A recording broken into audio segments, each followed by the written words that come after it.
What's up, YouTube? Hello. Welcome everyone to a very, very special video I have here, featuring the RBET Ruler 2025 winner, Harrison Jeong. Say what's up, Harrison, dude. Look at him there, so cute, dude. Oh my god. Hello. Thank thank you. Yeah. And we also have a couple others on the call here. We have Eric Daehan Choi, Nima Movasegi, and I don't know if I said that right. Sorry, Nima.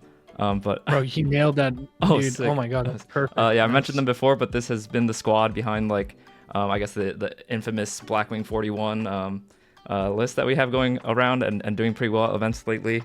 Just a quick intro for Nema. He top 4 at RBT Indy, also top 8ing this RBT Rulers run himself. And so, yeah, there's also Daehan, who has topped online previously and is going to be I think I mentioned in the previous video, one of the hidden bosses of 2026. And that's why he's blacked out right now. You don't want to, he's keeping himself secret until 2026. So, but yeah, say what's up, Nema and Daehan.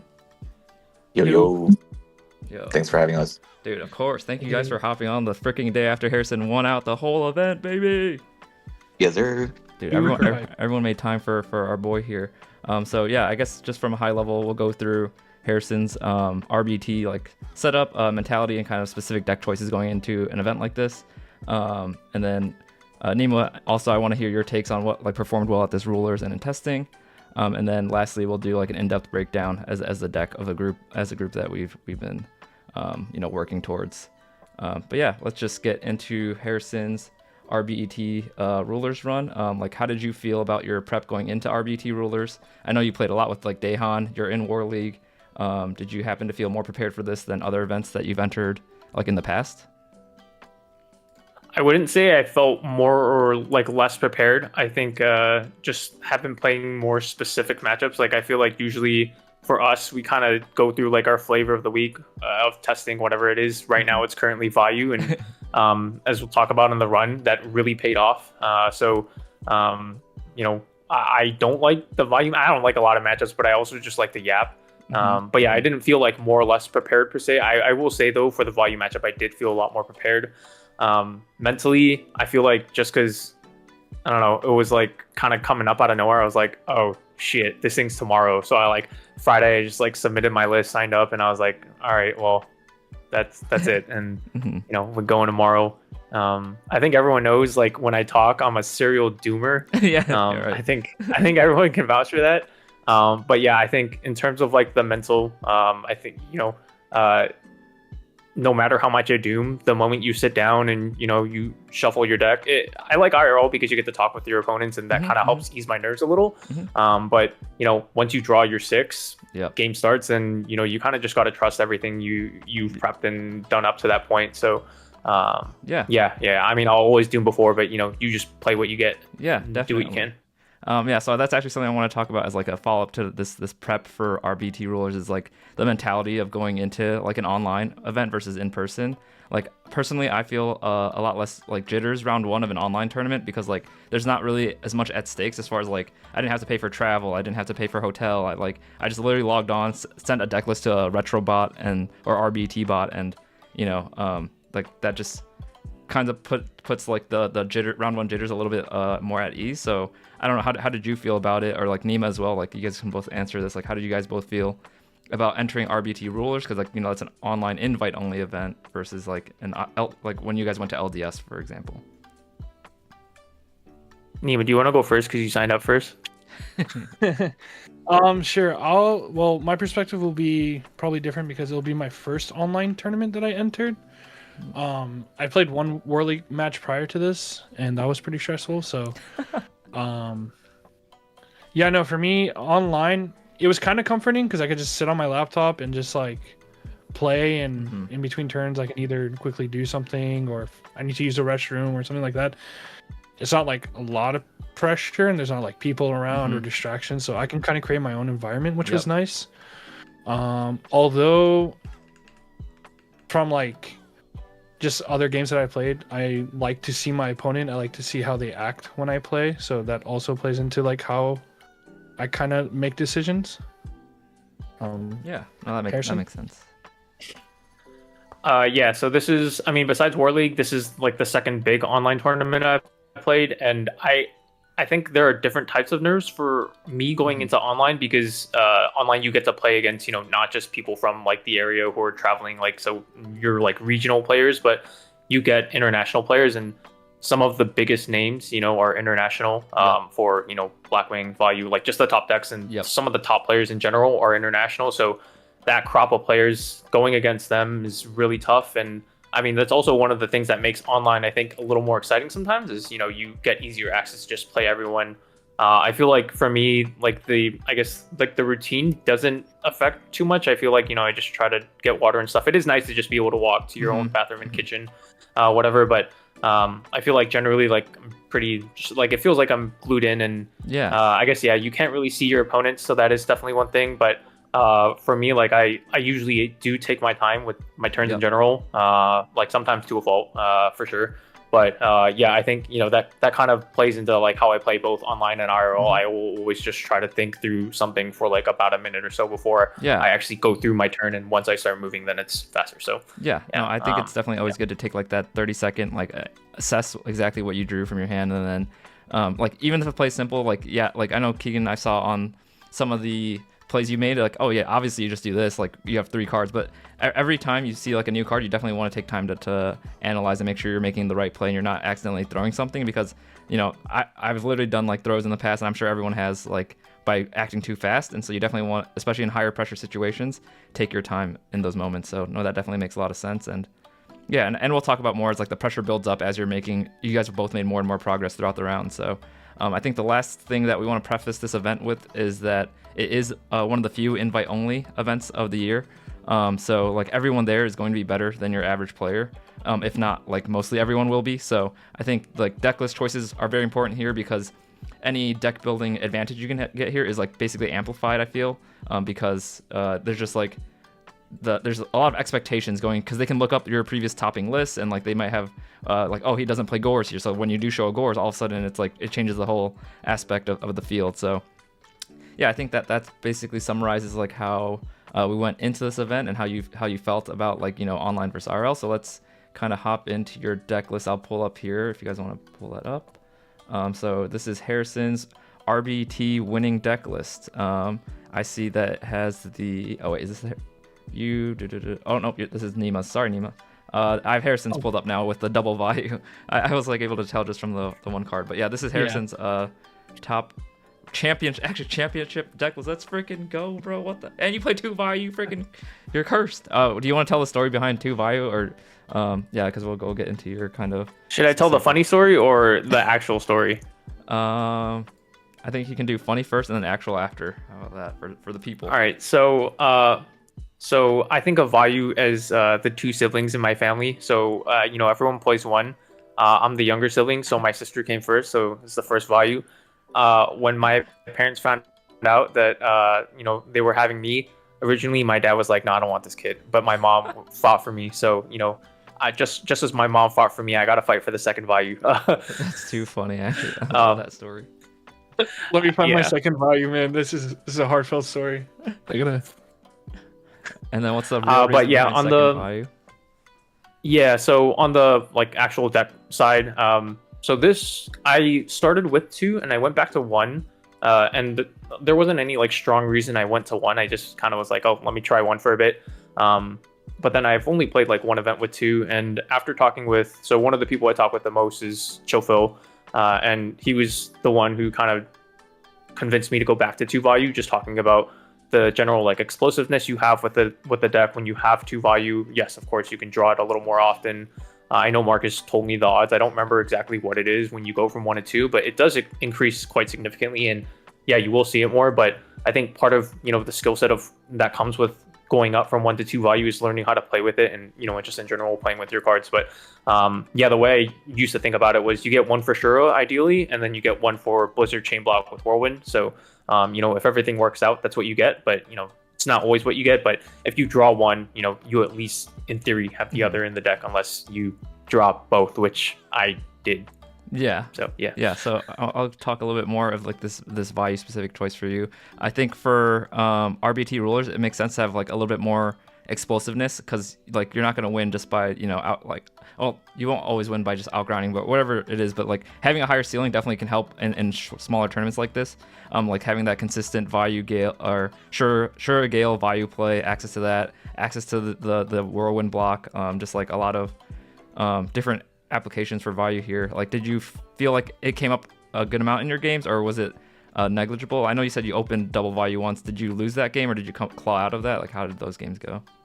So the game I opened double value, I think the only one I remember was against Nema, and I actually opened Shura double value Gale. So I like opened all the good Shura targets. So I was like, dude, what am I doing with this hand? Like I was like, oh, like this might actually be doomed. Like I will see you on the other side of grand finals. But I think the other games I think there was one where I was about to activate a blizzard. Oh, this was against Spore.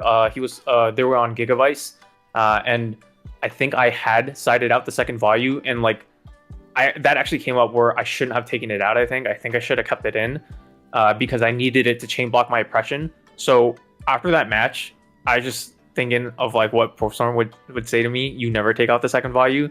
And I was just like, all right, nice. I'm never taking out this second value. Like nice. You're staying in here, bro. And yeah, I did draw, I did draw him twice in a later round, but I think overall it still paid off just to have that access. Cause I definitely did like draw one and still be able to like get the other. Nice. Yeah, that makes sense. And I think it made perfect sense in this spot because it's invite only. Like you sided the Gores here actually instead of mained it. And so like, freeing up that spot because there's the quality of players so much higher. They're going to be more active or proactive around playing around Gores. Like you'll play against top level Blackwing players who know how to abuse Gores with like Icarus attack. It's just not as good in that matchup. So it totally makes sense to have the second value over Gores in this run. So I think that's a really smart decision. And shout out to ProStorm for always pushing the double value agenda and Chill Phil as well. I'm trying to see. Oh yeah, go ahead. I guess before we move on, so like you brought up to talk about like the good players being able to abuse Gores. So I guess this is a good time to bring Daehan into the spotlight because the first time I felt like Gores was ass was in our mirror matches where I was like, dude, this thing's not doing shit. Like it's just trading so poorly and like hindering our plays. And we both came to that conclusion, and that's when we were like, okay, we're taking this shit out in the mirror. So you want to speak on that more, Daehan?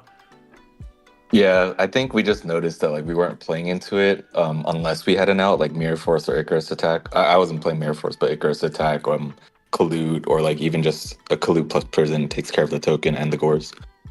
So we had originally talked about moving it to the side, but because I was so precious about my side space, I decided to actually keep it in the main. And I was super like hyper aware of playing against Vayu specifically, so I was like, I want Gores for that game 1 versus Vayu. But then Harrison moved it to the side, which I think is a really smart choice because you get it for Vayu, but you don't have to like quote unquote break on it for the Blackwing matchup. And like the thing about Gores and Blackwing specifically, I talk about this with ProStorm all the time, is like it's like a phantom card in your hand where it kind of tricks you into even considering suboptimal plays just because you have it in your hand. When the line is actually pretty simple most of the time. As long as you know what you're doing. And so I didn't really like that aspect of it. So I definitely like the idea of siding it in this list. Yeah, I think that makes a lot of sense. And yeah, I think what you're saying about like the tricking, like it's like a red herring in your hand. Like, oh, should I play for Gores here and like play slow? Or like I literally have Whirlwind, Shura plus back row plus solid, like, like stuff like that. And it's like, well, what should I do here? And some people actually go for just play for the Gores, play open board, and then they get OTK'd, and you're like, wait, what happened? Like they had Icarus, I don't know, but yeah, definitely makes a lot of sense there. Anything else to know about did you do anything else specifically for RBT rules that you wouldn't have done at like an LDS event as far as the side goes? I know the knock is a new addition thanks to like testing with Daehan and everyone in our group. Yeah, I think besides that, the biggest thing for me is going from 2 to 1 Sidra, and I know the rest of the chat is just laughing at me for this agenda because I think I'm the last one to catch on to this trend because I've always been a 2 Sidra enjoyer, but it was just the easiest way to approach, and we'll talk about it. We'll talk about it later, just like how we now kind of approach the volume matchup. Yep. So just like having that 1 Sidra wasn't a huge difference from 2, and like when you look at where Sidra would go in for like other matches, it doesn't affect too much in the grand scheme of things. So Yep. yeah, like I wouldn't do too much different, I'd say, from like between like this. I would probably bring the same deck to, you know, another tournament. Okay. No, that's but, good yeah. to know. Like you pretty much play something exactly similar if LDS Rally was like tomorrow or something. No, Yeah, I think yeah. I think that makes a lot of sense. So yeah, let's actually move to your actual tournament run. So I'll pull up the challenge here. Do you remember all the matchups that you played? It looks like you played Julio 8-7-8-1 round 1. Yeah. Do you want me to run through them all just at once? Yeah, no, you can just talk through all like your matchups, like what you remember from them and all that stuff, and I'll just have the challenge pulled up on my screen here. Yeah, so round 1 I played against Super Mario, and they were on value, won the RPS, and this was a 2-1. Game 1 was pretty straightforward. I think I just like cleared a monster with the Clute. Actually, 7 tools came up round 1 because I used it on a dust shoot when I attacked. So, you know, they were probably going to pull the Clute. So shout out 7 Tools gang right here. Came in like right away. Game 2, I actually thought, for some reason, I don't know why, I thought they were on Blackwing, so I kind of sided for Blackwings, but they kind of just clawed for me anyways. Game 3, so one of the plays that we've kind of come to, you know, make more normal for us is the aggressive turn 1 Whirlwind 4+3 and Armor Master set Icarus, because it's just so strong against so many matchups. So I actually did that. I was able to clear 2 back rows, and then I knocked a Raikou and just took the rest of the match. Like so lights out there, holy. Yeah. So, you know, I don't know if this is a play that, you know, I would have been doing like 3-4 months ago, but it's just so normal to us now. So right. Doesn't even take like a second to really calculate it. You just like, I see this hand, I'm going for it type of thing. Yeah, and I feel like this actually like helped me really get in the groove with the tournament, because like just seeing these, you know, these plays that you know you wouldn't have maybe done before kind of come up right away, and you know, you being able to recognize these lines, I think gives you some confidence just in like, hey, like, you know, I'm actually like more aware of the situation now, and like this is something I did and it paid off. So yeah. Awesome. All right, so that was round 1 of the tournament for you. Yeah, so round 2 was against Flashy. I think they're an EU player because they were at YCS Bologna. They said it after the match, but they were on value, lost this RPS, but I won 2-0. So 7 Tools also came up here because I used it on a bottomless after the dust shoot. I kind of knew I had to.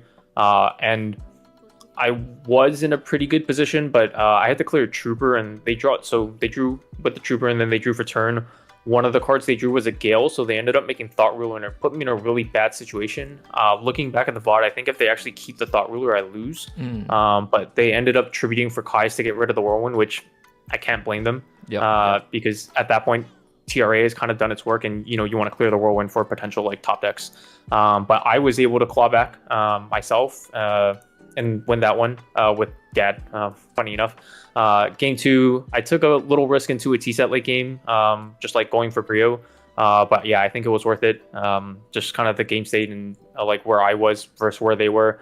You know, our general, I guess we can talk about the value matchup now. Like one of the things we've been trying to practice is just being more aggressive. So recognizing, you know, where you are and where they are, because, you know, more often than not, they will grind you out. They can grind you out. Oh, for sure. Their bombs are just way stronger. So yeah, kind of took that risk and just tried to go for game earlier or like in the middle of the game, and then was able to seal it out there. So. Nice. I do see here that it says no show drop. So you actually played someone there. You actually played Flashy there. He didn't drop out of the tournament or something. Okay. Yeah. Got it. Makes I played sense. Flashy. Nice. And then round 3 was Spore. Is that right? Yeah. So round 3 was Spore. So I don't know how you guys feel, but I feel like every tournament run, everyone gets one. Like where you either like get really lucky, or you just like, you know, you escape because of like a huge misplay. So this was the one where I really felt like I escaped. So game 1, I had to Solemn a heavy. I had Dust Shoot, but like their hand was still really strong actually, because they had P'd up with Dandelion and Titanium in hand. So they were able to kind of just pressure that way, and they gamed me with 2 marks because you know, I was already low because of Solemn. Game 2 was straightforward. You just kind of, you know, similar with like Giga and Forks, you're really just trying to be more aggressive. I think the UFO Turtle did come up in this match, but I was able to like play through it. I think, you know, the main thing is making sure you don't let them end on a lone fire, right? So like if you have like an extra Clute, you know, threatening that crash there to kill the lone fire, you know, is really important. So and then game 3, so this is like where I really should have lost. So I flipped an oppression, I think, when I shouldn't have. I think I should have used a bottomless instead of an oppression. And this is where the blizzard kind of came to bite, because I couldn't use the effect, and because I didn't have the second value in deck. And what had happened was, I believe the play was they had Sangan set, and I blizzard oppression, and like 3 sets. So they went for mark. I used my Icarus, targeting their cards. One of them was Phoenix Wing, and they bounced the oppression back. And at that point, they had already been hitting with the turtle, so I feel like they should kind of know that this turtle is going to clear. So if you swing with turtle 2 turns there, you win. But instead, I was under the threshold for Giga Plant, so they went for Lone Fire into Giga, and I bottomless, which gave me an extra turn because then I drew the oppression. I also had a Whirlwind up because this is going to be important. They went for turtle the next turn, and then I topped Sirocco. And the reason why this is so important is because I went Sirocco into Gale for Thought Ruler, which gives me the life back, so I can use oppression again. So, and oppression's still down, right? Because it came back from Phoenix Wing. It's so like back to the set mode. Yeah. You like definitely recontrol the board after that. Yeah, I did get flamed a little on stream because I forgot to make my arm wing from the grave with the value. Like rightfully so. Like I kind of just was starting to play a little faster because I think I felt myself kind of come back into the game, and I think that's something that like I still kind of do, is like sometimes when I'm like nervous, I will kind of get a little tense with the plays and like tentative, and even like coming back, get a little excited. But I think it's important to, even though you're still coming back, to just like recollect yourself, take a breath, and look at what you have. And so that's why I really got away with everything there. Yeah, I mean, it sounds like you still play like, yes, this is one of those things, moments I want to call out. Is like, when you make a mistake, it's definitely how you bounce back. Also, like, you can get like really sour on yourself and be like, oh man, why did I flip that oppression, and like not look for outs and not like play your cards in the right way. But it sounds like you still knew your win con out of there. Like, if he makes a mistake by bouncing this oppression, like I can still go for Gale play to kill the Giga or whatever the cards are on the field. Like, you're still playing towards your outs, and like being able to recover and then still stay re-locked in afterwards is definitely really, really huge, I think, as you go deeper and deeper into the bracket run. So that's awesome. Next round is Mattia 1846. Yeah, so that round was Mattia. They were on Forgs, won this RPS. This was a 2-0. I don't like this matchup either. I feel like the game one, I mean, the deck is built to win game one, but exactly. Something that we've kind of come to like approach the Frog matchup is just like, if you have a way, I mean, Forks is a little different, but like for like Frog Monarch or like Frog Hero, if you have a way to like address Caius and be aggressive, you just kind of, put your nuts on the table. So pretty much, I'm pretty sure I just like turn one, like 18, 17, 35.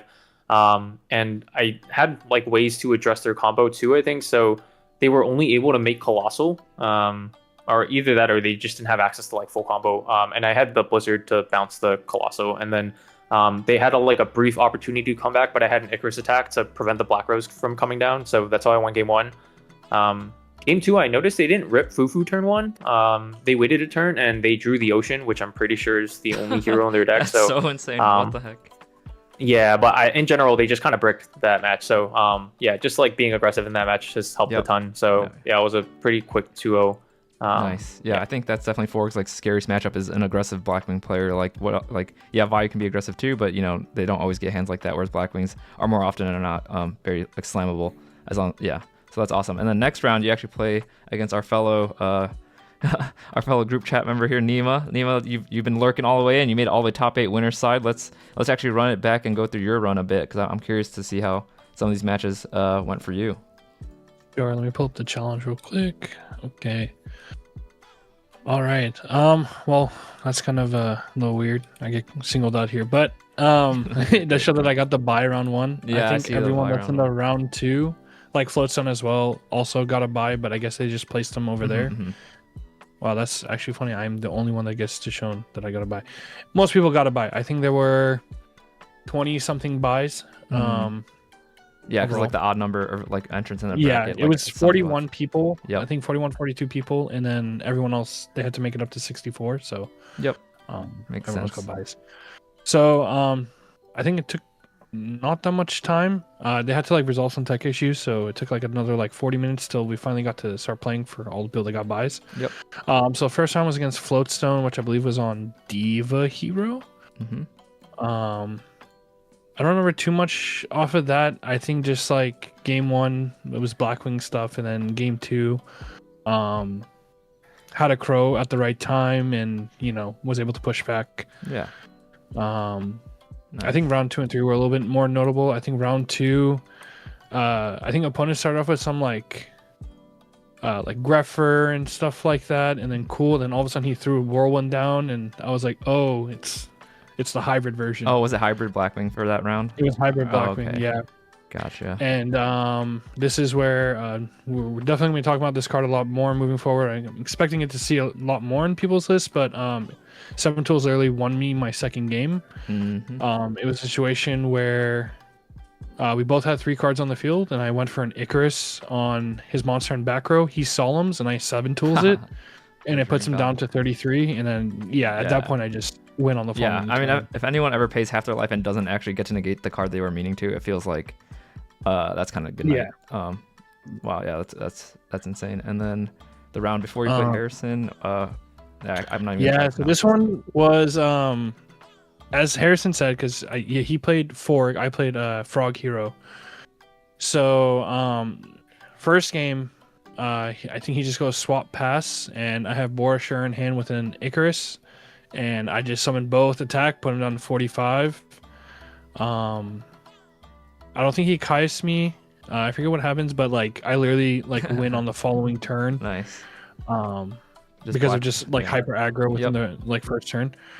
And then game 2, he summons swap, pass, sets 1 back row. I have Shura, Bora, Gale in hand, and I kind of go for it. I kind of disrespect a little bit. And I was like, it's either Regeki Break or Destinator. I was like, if it's Torrential, then I guess it's, again, 15% chance he has it. So I went for it, attacked with everything. Everything went through. And I had to make a decision because I had Torrential Rug in my hand. I'm like, if that's Dust Tornado and I pass, I kind of, stop him from his Treeborn stuff. Yep. So I took the risk, and it ended up being a Dust Tornado. Nice. And he kind of had to be on the back a little bit because of that. He eventually, like, I get him to a game state where he sets more back row, and I put him in a spot where I'm like, okay, like if he summons anything, he'll lose. So I start setting my back row, because even if he does tornado the rug, I have torrential, right? He goes draw, activate heavy storm, tribute Caius, and like I don't have any gas left, and I'm like, oh man, this is bad. And then literally I said the words, please God, one time. He was at 400 life points. I drew the blizzard. No way. I made Goyo, and I'm like, okay, that's it. And I think that's all the luck I had, and it shows in my next match. But I guess we can go into the next match. Now you guys end up playing. So you're telling me 2 Blackwing lists with 41 cards end up on top 8 winner side of the one of the most prestigious, if not the most prestigious event of the year for invite only. What the F is that about? Like, how did you guys feel going into is it just like, wow, like, do we want to talk about, is that you guys just talk 41 about or are we just talking about how we feel about how we feel at this moment? It's just like, how did you feel going into you guys both making top 8 winner side? I feel like is a pretty sick, So I didn't notice that it was top 8 until I was waiting to see who my opponent was, and then when I saw it was going to be Harris, I'm like, oh cool, hopefully we'll make it to top 8 and stuff. By the time I look up, I'm like, oh, there's only another bracket above us, so it's top 8. So I was like, wow, that was quick. Because aside from Swiss, as soon as you win your match, especially in winners, you go into the next one immediately after. So there's not that much time. So within 2 hours, I was already sitting in top 8. Yep. And then the power of double it was a pretty cool feeling. I was cool. And then I saw it was Igera on the other side, so I'm like, cool, I get to run back with him. Oh, yeah.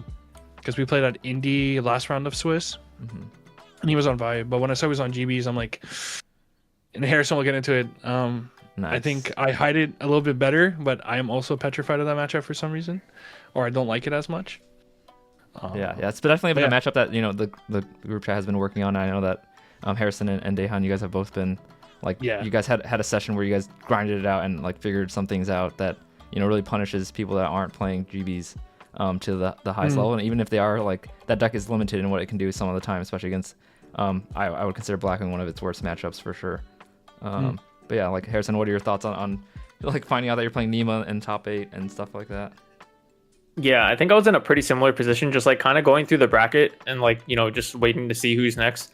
Like once I saw it was like winner side top 8, I was like, oh shit, that's sick. And then like we were talking about this before, it was like we'll see each other in top 8. So like the fact that we made it there, I was already like just super stoked. And really you know, I know people say like, oh, you shouldn't think this way, but like, you know, if I lost both there, like I'm still happy. Like we both made it, we both had good runs, and like if I lose right there, we know that Nema's top 3, you know. So yeah, exactly. like it's a win-win situation for us. And you know, for me in general, like when I'm at tournaments, obviously I want to do well, but I also love seeing my friends do well. So yeah, it was really just a win-win, but also very tense because we both know each other's lists. Exactly. You know, we both know how we're siding, we both know how we play, so it's all just like, oh shit, like just playing someone who knows everything about me. Yeah, no, Sure, it's yeah, definitely definitely. comes down, you know, to the wire there, and I see it was a 2-1, so definitely, you know, gave each other both a run for your money. Harrison ends up on top and ends up in winners finals versus GB's Agura. So how did that go? Like, it looks like you got 2-0 there, but made the run back afterwards, obviously. Like, how did that? Yeah, so this first match, shout out to Agura for, you know, for his run as well. Crazy run, making it all the way to winner's side or grands undefeated. And I personally think of the 3 sets that we played, he played his best in this one. I don't know if he would say the same, but I just felt like, I mean, obviously the card pool that he had was really strong, and he also started, which for game 1 was really important because I drew Dust Shoot, and the way his hand was, his first 6 was, he was able to summon 1 set 3, so always under Dust Shoot. Nightmare. If like basically like I had Ashura and Dust Shoot, so if I went first, I would set that and a couple, like I think something else, and he didn't have a good way to address the Shura with post the Dust Shoot because I would have sent back a Tiger. So that Shura's walking for at least, you know, an extra turn or 2, hopefully. And that's just really all the pressure you need. So I guess kind of addressing the GV matchup. So the cards that you really need to worry about, and this is kind of a tip I also got from Jacob early on as well. Jacob's one of my friends, the Chicago winner. Shout out Jacob. JXL, baby. Yeah, it's Bottomless, Prison, Mirror Force, Torrential, and Solemn. Like these are the 5, you know, big traps that, you know, can generally affect your board. You know, the battle traps that we all kind of dread already, or like combat traps. And the rest is really complementary, and sometimes to a degree is, Eric and I would say, fake. Trap Sun is really scary, of course. I think that's, you know, in my opinion, what makes the matchup so scary, and like 50-50 in my opinion.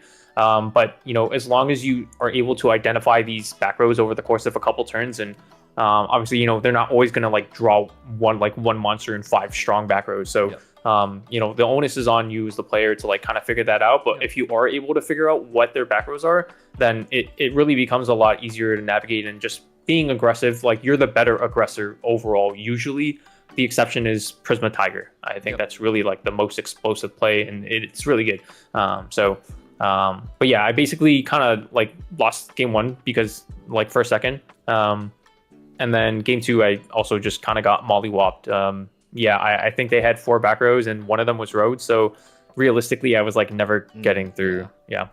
No, that makes sense. And yeah, so you get sent to losers after this. And yeah, you definitely have to play a really formidable opponent in Samu Pisteno, like literally, arguably like one of the top, you know, 2 player goats of the format. Definitely like online has infinite wins. Like, yeah, one of the best value players. Like him and Eric. Okay, is that too hard to say? Like him and Eric are like, you know, top 2 value players are like ever in Edison currently. Is that too far? No, I think that's very accurate. Like Samu's, we all know Samu is a beast.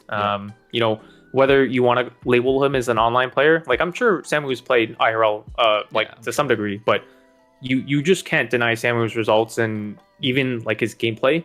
He's just insane. I agree. You know, 100%. So I was definitely also really scared because I think he lost round 1 and was like 7-0 up to that point. So, you know, going up against the guy who's like on a hot streak, basically. Yeah. It's scary. So you had to be his run ender here. And like, how did that value matchup go? Like, how did your prep, I think, pay off here with, I know you and Daehan have been cooking this matchup literally in like the past week, like testing aggressiveness. I don't know. Eric, do you want to share any of your like insight that you guys have had from testing in the past week and what you shared with like Harrison before this tournament? Yeah, I mean, the way that Harrison and I test is we mostly play the Blackwing mirror, but whenever we have like a when Harrison's particularly dooming on a matchup, I play the deck against him, and we basically just annotate the match as we go. Try to find holes or like turns where we could have done something different, or like where those turns where something doesn't feel right, even though you decide on play. Yep. And then we limit test the aggression and maybe like playing more grindy or playing passive, like there's different aspects of the game. And just to go back to the GB one really quickly, like Harrison said, like we say some of the back row is fake, and like for GB, a lot of times their back row has to be paired with the monster to be decent. Yep. Like Book of Moon, Trap Stun, Chariot, Wabaku, those are all fake back row without a monster. Right. And so like when we originally did that testing for GB, like which would lead into Harrison's finals, we were limit testing aggression, like based on advice from ProStorm as well, like because we were realizing like a lot of times they would have one monster in back row and multiple back row, and we would send a monster swing, get deprisoned, and suddenly we have an open field against a GB, which is like the worst case scenario. Yep. And so in those cases, if we have two bodies we can send, you just have to disrespect Mirror Force and send them.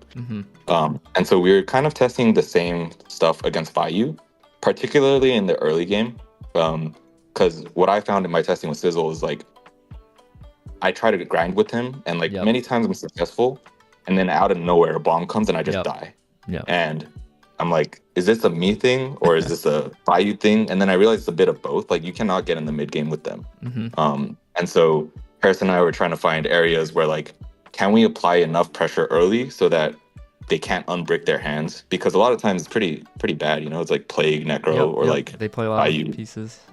Yeah, Necro Arma, like, and so that's what we were testing. And I'm not a great Vayu player, so I don't know if I was great practice, but like most of the stuff we do is theory anyway. Yeah.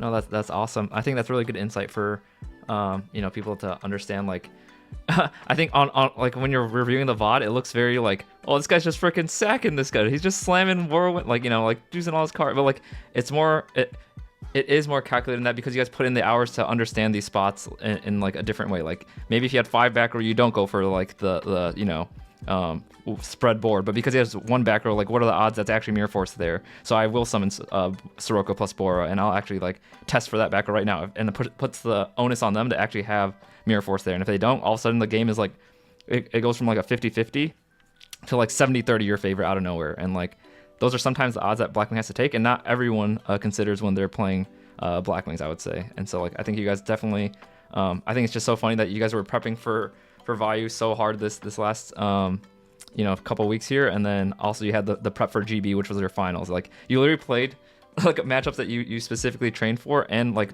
players that were like Samu is literally one of the top 2 Vayu players. So it's like, yeah, I mean, you definitely had to have cards fall in your favor. Like who doesn't when you win a tournament? But no, I think that's so sick to see you guys like do the prep and it paying off. So do you have anything you want to? Oh, sorry, go one last thing for the Vayu. Like I have to give credit to ProStorm too, because I talked to him leading up to that week of the Vayu prep, and we had done very extensive Blackwing mirror prep and just Blackwing prep in general, where we did like over 100 test hands to really identify the different Blackwing openings.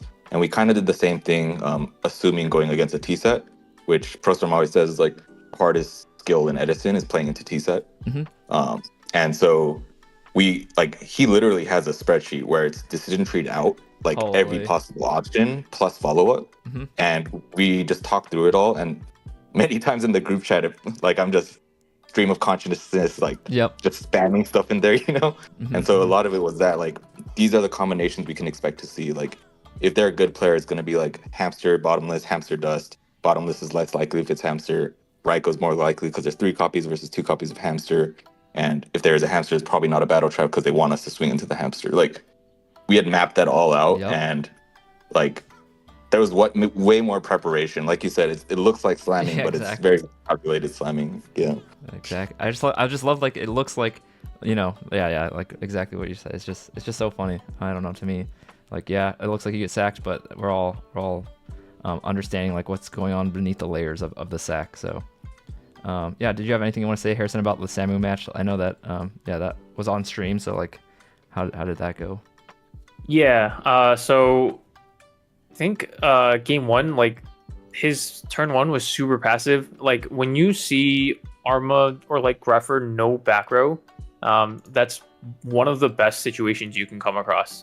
Because yeah, sure, they're like kind of starting to fuel their engine, but when they play like fully face up, you know, that's obviously going to be the best situation for a lot of, you know, decks, but especially for Blackwings because you're so worried about, you know, trading with Raikou, trading with Hamster, trading with Bottomless in Prison, even like DDV too. So yeah, just being able to kind of start the gas right away helped a lot. I think I remember like topping up Blizzard, forcing a Necro. I remember also misplaying game one with my attack sequence. Like I think I had a Bora and a half Armwing. I actually thought he had Dad, but I looked at the replay and he didn't. He had like Kais instead, but I think he was just trying to fuel like to get a bigger body. But yeah, if I attack with the Bora first, then I have game, but I attack with the Armwing first, and it actually almost costed me that game because he was one draw away, I think, from winning.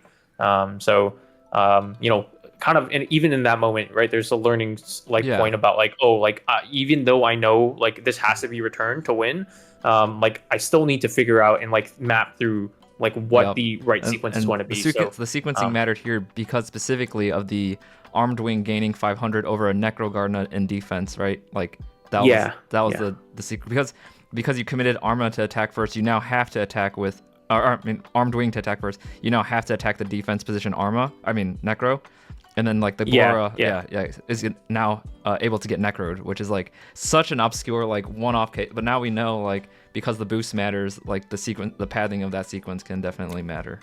I mean, that's exactly. Such a sick thing to see.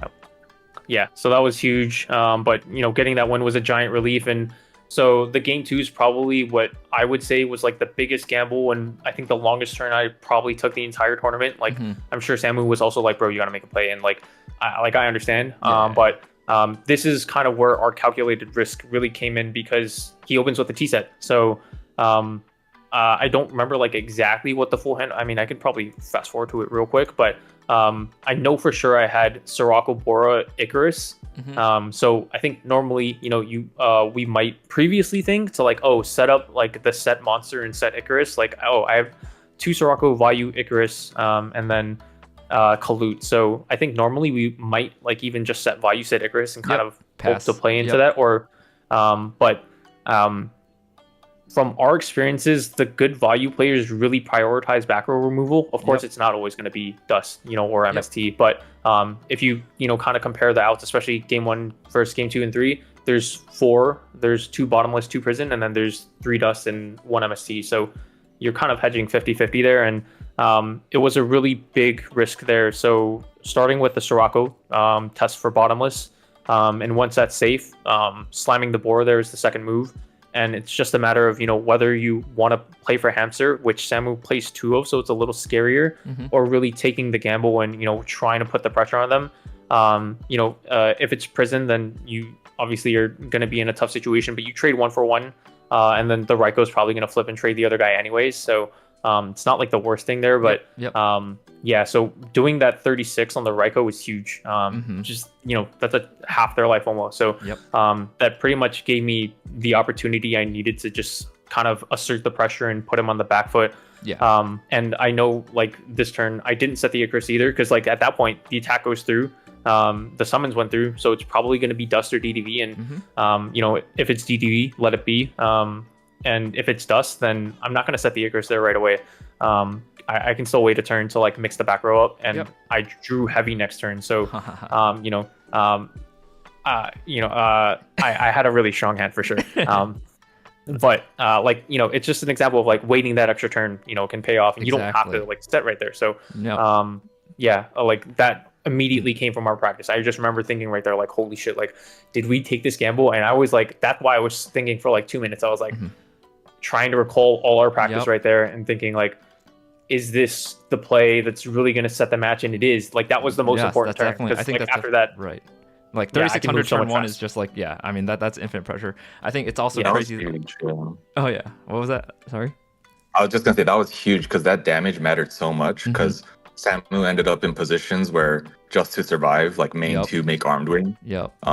Whereas like if he had more life, that's a combo piece next turn. Exactly. And like to go back to the like likelihood of it being Dust MST, like 4 copies, like not only that, but good players know that against Blackwings, Dust is essentially another summon stop of sorts because it stops the whirlwind summon. So the likelihood of that being sequenced before like a true summon stop and a battle trap is like pretty high. So it's like a numbers game in two ways. And not only that, but like T set with Dust beats the set it could play. So it's like very high value for a value player to be making that.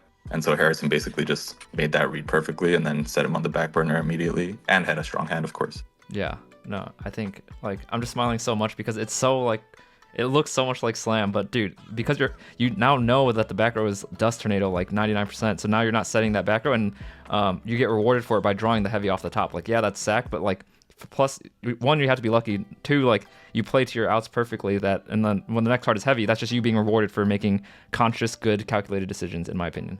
So I'd like to also personally apologize to Samu for topping the heavy. My bad. Yeah, I mean, hey, if it's your day, you're gonna win out the whole event, and it was your day for that moment. So that's so sick, bro. So happy you won that 2-0 specifically as well. So then you get the run back versus Sasha Egger. Shout out to Sasha for getting second here. He's hosting the LDS in Raleigh, so yeah, definitely check out the coverage for that event, and maybe you'll see Harrison or someone else in this group chat win out win that event as well. So that would be kind of sick. Yeah. So for grands, so I started on loser side. The first match was 2-1. So yeah, I kind of talked about how I think he played the best in that first series. So game one, I know he had like a GB in 2 sets. So one of them was a book, and if he uses the book on the Sirocco, which I feel like he was kind of making those kinds of plays in our first match, then he's in a really good position there. But he let it through. So kind of like Daehan was saying, like you have to play around MF and TT being a little on the fake side. Obviously there are bombs, but you know, prison and bottomless are more common. So yeah, once the Sirocco summon went through, I specialed a Bora, and I think that disincentivized him from using the book. So I was able to, you know, crash the board. The next turn he went for a cat play because he had Trap Sun. That was his other set. So he went into Secutor and tried to book the monster he was going to attack. So I was able to prevent that by, you know, tributing for Icarus. And he stole a Trap Sun to block, but no other back rows. And I topped the Shura, and that was game one. Game two, I feel like was kind of what GBs do. You know, assert the board early with, you know, several traps and kind of prevent, you know, whatever opponent they have in front of them just from playing the game. So that was more or less game two. And then game three, so I started off, I think, with like Bora and set, and then I was able to like clear a monster and then MST the back row end phase. And my hand was not great. It was like Vayu, I think Vayu, Icarus, Gale, Kalut. So, you know, I don't know if this is just something that is straightforward and all bird players are going to make this read, but you know, if you drop the other 2 monsters with the Kalut, you put them on a 2-turn clock. And I feel like from playing, you know, this game a lot and playing other games, 2-turn clocks can be really valuable. And especially, you know, against a deck that has a tough time clawing back, I immediately just kind of went for that line. So I was able to prevent the next turn. I think it was bottomless maybe. But yeah, I just won in 2 turns from there. So that first match, like games 1 and games 2 were pretty tight, but game 3 was kind of wraps. And then the reset, so the constant removal was really strong that I had in that first in that reset. I think, did I read it the wrong way? I think I did. So the first time I played him, I actually lost RPS and it was 2-1. And that book play I mentioned was the reset. That was game 1 of the reset. And then game 2, so I like had bottomless prison. Yep. I remember like playing a Sirocco early. I topped the Vayu with a Kalut in hand, and I was holding the Kalut. So the moment I got the Vayu, I was like, dude, I'm slamming this thing because it's backed by the Kalut in my back rows. And I drew the best card I could have drawn after, which is Sirocco, which allowed me to put more pressure on. He was kind of, you know, having to trade unfavorably, and then I drew a Kalut, and with the Kalut in hand, we're here now. Yeah, that's so freaking sick. Yeah. Then that's championship point right there. That's so sick. Like Kalut into Kalut, baby. 27, 28. No, that's so awesome. Yeah, I think I Kaluted a lot of people I mean, you have yesterday, to, so that's so good. Yeah. Also, like in my match with Nema, like if you look at that game 1, it's like Sirocco, Bora, Kalut. Because I think your hand game 1 was like double Kalut. Yeah, it was like a little mixture of like monster and back row, but I think I was so like against anyone else, I think I would have played aggressive, but I think I was respecting so much like at that high level that I was too scared to like play my normal game. Which in hindsight now is like I gave you more turns to potentially actually have that hand that I was so afraid of. But yeah, I mean, for me as well, like Kalut has just always been MVP. I think I'm more excited to see it in my hand, like through draws, than I am to search for it. I think I'm more. I don't know if you feel the same like nowadays. I think people not knowing that I have it, it's like the fear factor is higher. Versus I'd rather them know that I have like a Blizzard, so they're like, oh, he has crackback, versus like, oh, he has Kalut, so I'm just gonna play around it or something like that. Kalut is just one of those cards that like Blackwings. It's one of their multi-tiered weapons. It's like, should I play around Kalut here? Should I play around Icarus here? Should I play around? It's just one of the many cards in hand. Like, or should I play around Blizzard? Like, there's just too many options that Blackwing has at any given moment. And when you're playing against a really good Blackwing player, it feels like they have all of them. So I feel like I'm sure that's what your opponents felt like playing against both of you guys yesterday. Probably. Yeah. I thought against Harrison had so much main character aura yesterday, even over the screen. I was like, oh man. Heck yeah. And he played the finals really, really well. No, in my yeah. opinion. Yeah. Super I think clean. So cool. anyone who wants to learn how to play Blackwings against GBs, definitely rewatch that set. Just the sequencing, pressure, the reads like, and stuff like that. No, there's definitely layers to it that we can unpack in like a gameplay review type of video. But let's just, I know we're running around 50 minutes here. Thank you guys for staying on for so long, but like we'll do a group 41 Blackwing breakdown right here. I have Nima's list, which is also like our base list that we've come to a conclusion that Daehan mains, as he's like the father of consistency, I'd say, as far as the group goes. Like, he doesn't want high variance cards. He wants stuff that will work throughout the whole tournament. So it was a last second decision to like switch to this. I like thought about it for a while, and then I know I talked in the group chat for a while, and then in testing these two, we're having success with the one knock. And I think just like the plan of like either seeing knock, mind control, trooper, crow, like if you saw any one of those, you had something to combat like those hard T sets in the early game. And so I decided to put knock in, and I think the last second change I did to officially become Daehan's list was the 7 tools over Starlight. And I know we talked about it earlier in the video where we're like, this is a tournament where like really good players are guaranteed to be every round. So I didn't want a very easy, like a readable card to be in my side deck like Starlight. I knew like if like anyone in my group chat's not going to do it, definitely no one in this like bracket's going to also fall for it. Yeah. So and against a hybrid player, it paid dividends for that one player. Yeah, seeing the 7 tools early. Yeah, that's so sick. Let me think about how we came. So like, I know in my video with Marcus, we said like this is basically the MC40 plus 7 tools, I think, or something was what I used for LDS. For like Daehan, I think it's really funny that you came basically to the exact same conclusion as like the MC40 with triple draw trap, but instead of the deck dev, you played double dust. Yeah. Yeah, right. Leading. So that was like a year ago now, because Anaheim was in November last year. I was playing. That's like right when I started playing, and I was playing, like you said, the MC40, but with the second dust over DDV, because I really felt like Like, I was just thinking about when I actually played Yu-Gi-Oh, which was 2011, and I played Blackwings, and I mained triple MST, and so I was just like, without that, it feels really hard to play this deck, and so I want 5 options of back row removal that are not Icarus. And so I like consistency and low variance cards. So, and DDV felt way too expensive in Blackwings. I think that's when people were still playing 2. And I just cut DDV completely and went with the double dust. And then what's funny about the list now with the 41 is all of us have different 41st card, even though we play, like, we have 2 versions of the deck, right? We have the 2 value list and 1 value list. And the 41st for all of us is different. Like, for me, it's Mirror Force. But yeah, it's funny. It's so fun. Like, because now you have 2 D Prison and the Mirror Force, whereas traditionally, I know we played like 1 Prison, 1 Mirror Force. Harrison, for your run, you had 2 Prison and the Mirror Force did, and Nema as well. Like, how did you guys feel with the extra protection there? Like, having to remove your opponent's monsters, did it feel like it conflicted with Sirocco at all? Being able to be summoned and stuff like that, or how did that extra protection feel?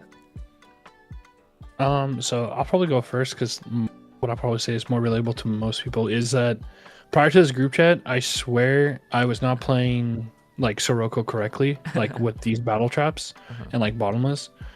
So I think, I mean, after like I'm like what it's been like a month or so, 2 months since Chicago RBET, where we've just been going over this stuff. Like I think literally like up until like last week, I was actually considering cutting the second deepers in, just because I wanted to get a Sirocco out, or I just felt like Blackwings needed a monster on the field for us to gain value.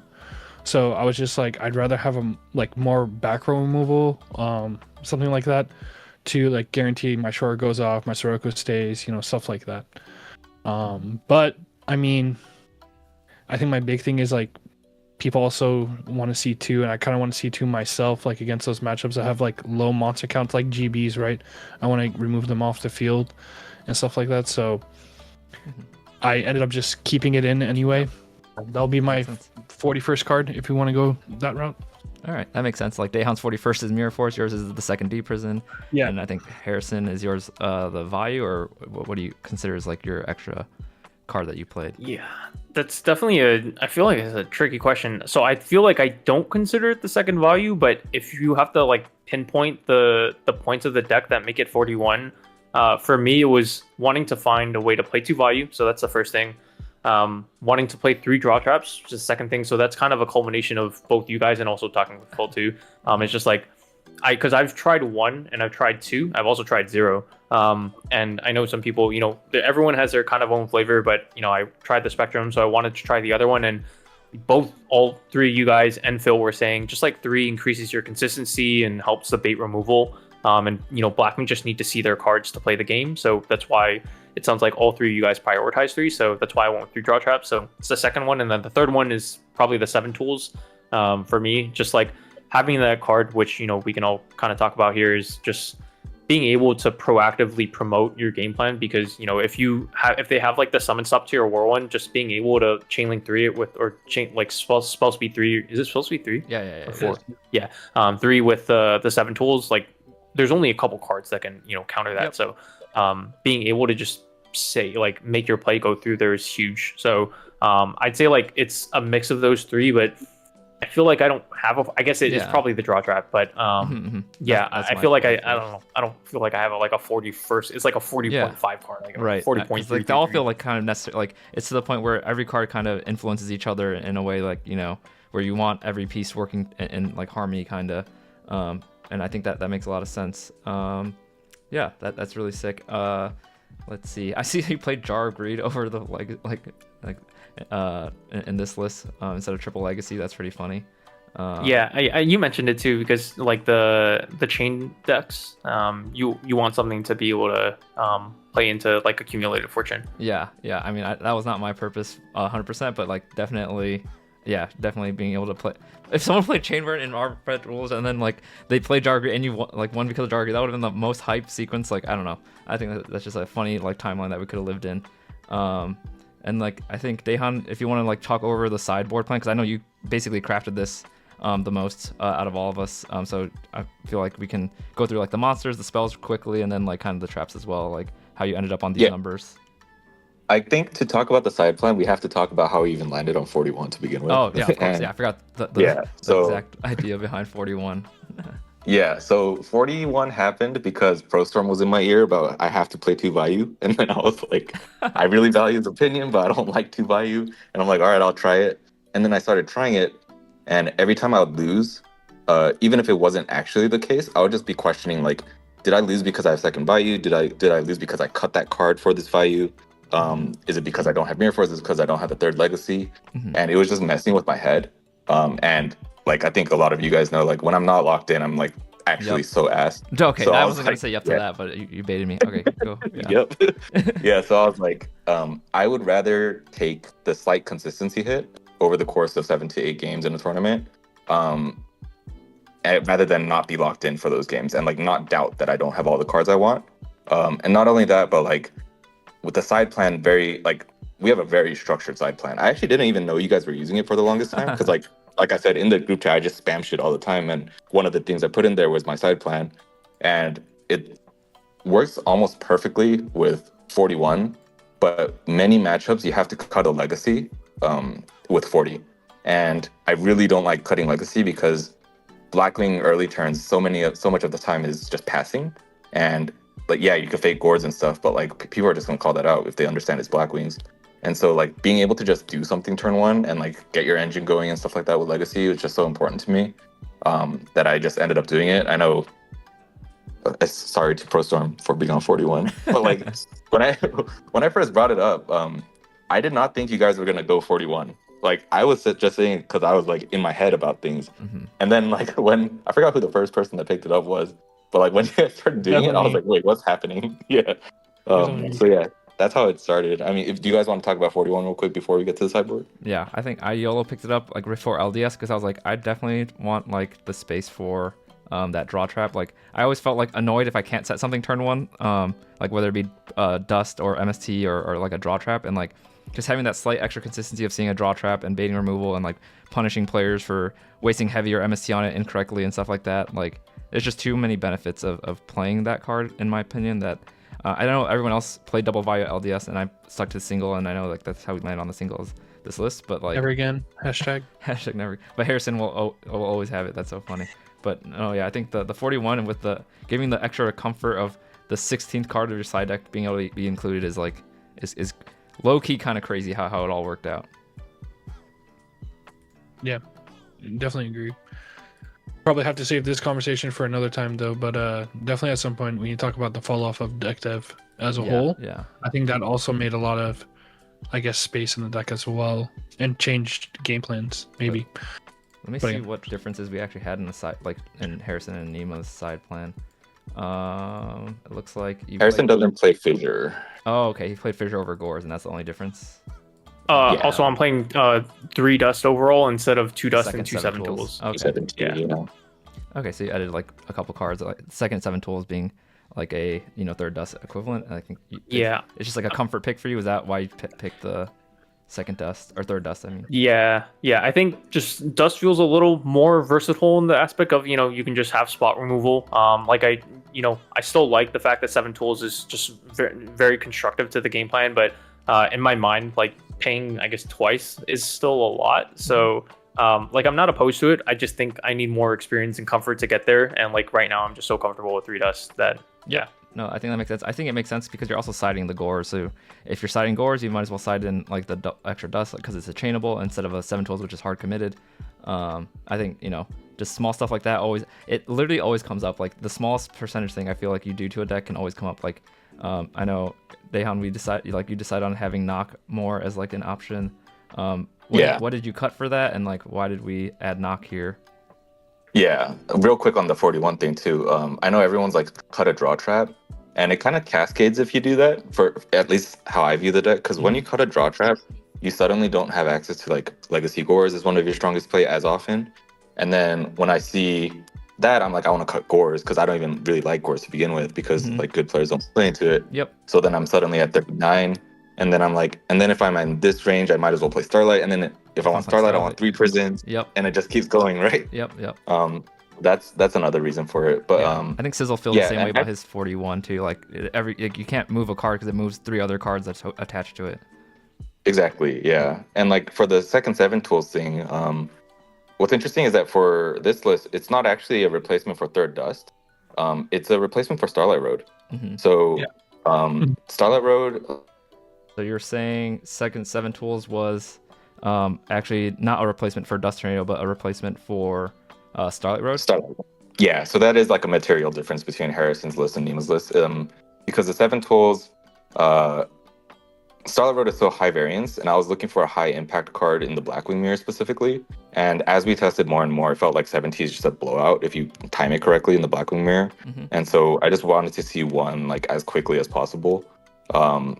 Considered Trap Stun and like other stuff like NOE, Dark Bribe, tested a lot of stuff like that. Tested Starlight Road itself, but like I think Chai, you and Harrison were using a Starlight Road against me when I was on double 70.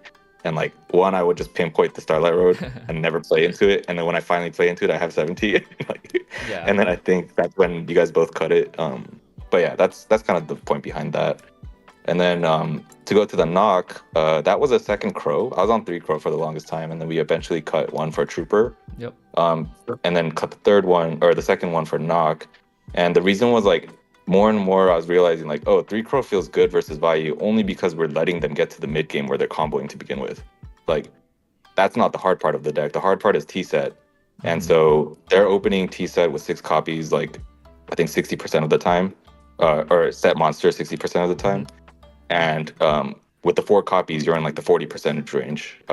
And by 4 copies, I mean Minecon, Knock, Card Trooper, and Sidra as 4 answers to set monster immediately. And so that was kind of the theory behind putting it. And as opposed to playing like double knock and having redundancies or triple knock, just having like a diversified way to answer it. Where you might have live cards in the mid game. Trooper's not always bad if you draw it later, things like that. Was just kind of the idea behind it, and it worked really well with the side plan with the 41. Yeah, I think that makes a lot of sense. There's a lot of cohesion both in the main deck and the side deck game plans throughout. Let me see if there's anything to call out last of this side plan. Book of Moon, did that come up for you at all, Harrison, during your run? I know that like that's a card that was added for specifically like GBs and trap stun type of decks as well. Yeah, I think trying to think if it came up in any of the situations where like the games I won. That part I can't recall. I know it came up, like I drew it when I lost one of my games, but I had it ready for the Prisma, so like I still like it. And it plays under Trap Stun, which is one of the big reasons we're playing it. Yep. It's also really constructive in the mirror, which I think we all sided in the mirror. Yeah. Because it's a pseudo summon stop because it stops a whirlwind. Also makes it easier for your monsters to trade. And you think about trading with a face-up attack and the mirror versus a face-down or defense position guy. You're taking one over the other every day. Book's been really constructive and keeping it for the foreseeable future, just because it's a really versatile card. So yeah. All right, I think that pretty much covers like the initial breakdown of the 41 list. Harrison's insanely impressive run, Nima's run as well. Like you guys. I know that basically this has shown all the work and effort has paid off to make this guy a freaking RBT champion, baby. What's up? Holy crap, world champ Harrison, let's go, crazy, baby. It being Blackwing's first time. Oh yeah, and putting Blackwings back on the map. I know they've been trying to like kill it this year, but like putting that big stamp of winning RBT Rulers is definitely huge for the deck. So congrats, Harrison. Like you've been grinding Blackwing since the day I met you, literally. So that's so sick to see that. It finally pays off in such a big way. So, do you have any shout outs you want to give? I'm sure there's a list of people. Yeah. I mean, there's so many. I'll start off with, you guys here and Jason. So you guys and Jason are the primary people I talk with about Blackwings, and a big reason I've gotten better. So like a lot of the shout outs are pretty much going to be like, to people who've helped me get here. So without this group chat and, without Jason as well, Triple Dribble is his online alias. Our bird bro. Or Glick, Ayo, low man. But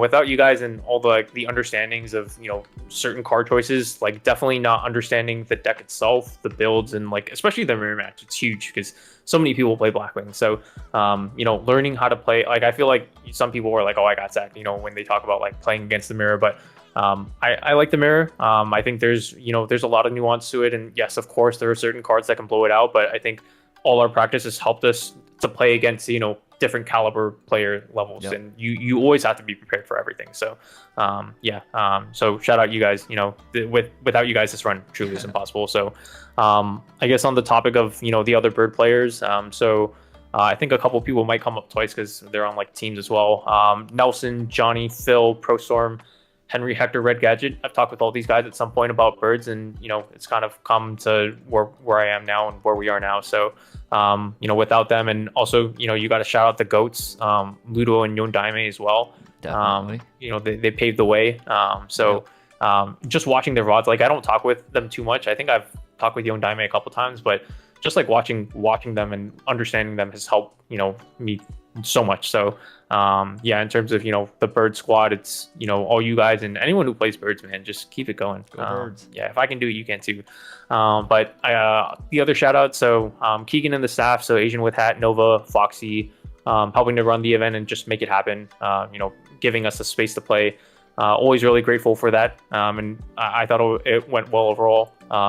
Just the nature of the double elim, it's going to take a while, so no issues with that. And tournament stamina is part of making deep runs. So Matt and Jacob, so those are my main guys, our Hawaii crew. But Matt and Jacob always really supportive, especially like throughout the day. They're checking in, so really thankful for them in that aspect. And yeah, wouldn't be back playing Edison, and wouldn't be as where I am without them either, because they always help to give me like the final word sometimes. So yeah. Other shout outs, so Katulak and Bing Bong and Iron. So it's War League and Friends basically.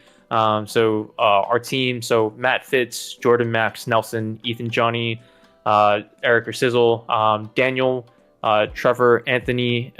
So I think I got everyone. And 7ZZ, he's from Vietnam. I haven't seen him in a while, but yeah, that's all our friends and family. So shout out those guys. The Bing Bong crew, Jacob, Ben, Sush, Bowen, Ernie, Raheem, Shams, Aaron, Leon. So yeah, I'm mentioning all these names, and I feel like this is also just kind of an attestament to just like how many people, just have really contributed to helping me get here. So sorry for all the names, but yeah, Iron, there's simply too many names. I can't name them all, but yeah, like so much love throughout the day as well, and support, and that also means the world. So, and that's like whether you're online or IRL, just like feeding support and getting support, it just means the world. So and then yeah, I guess other than that, I've just like I got a lot of support from other people, so thank you to everyone, whether it was before or now, who's shown support and who's said thank you and congratulations. And my partner Joyce, she cooked food in the middle of the day for me, so gave me some midday fuel. And then yeah, we celebrated after. We just got some food and chilled after. I feel like even now it's still, I think it's starting to soak in now, but nice. Yeah, like it didn't really soak in. I feel like I was just like, holy shit, like it's over. Like how, like I did it, I guess. Yeah, like yeah, I was spamming gifs of Kevin Garnett because he's my favorite basketball player. But yeah, truly, anything's possible. And I think to anyone who watches this, like I started from pretty much like knowing nothing and playing horribly. So like with practice and passion and friends too, especially, you can definitely get there. Yeah, I think I'll also be doing a couple of vids with Team Starlight and Keegan. So but this video definitely gives our POV of like the 41 and like how we really got here. So and everyone contributed here in major ways. I feel like in some ways I feel like an imposter. I just piloted the deck, honestly. So like the hours were put in, the work was done, and the rewards were reaped. So that's so big congratulations to you, bro. Super excited to see how 2026 goes for the rest of everyone here. But yeah, thank you guys all for hopping on tonight, and we'll catch you next time. Peace. Thank you. Let's go Harrison. Let's go Harrison. Woo.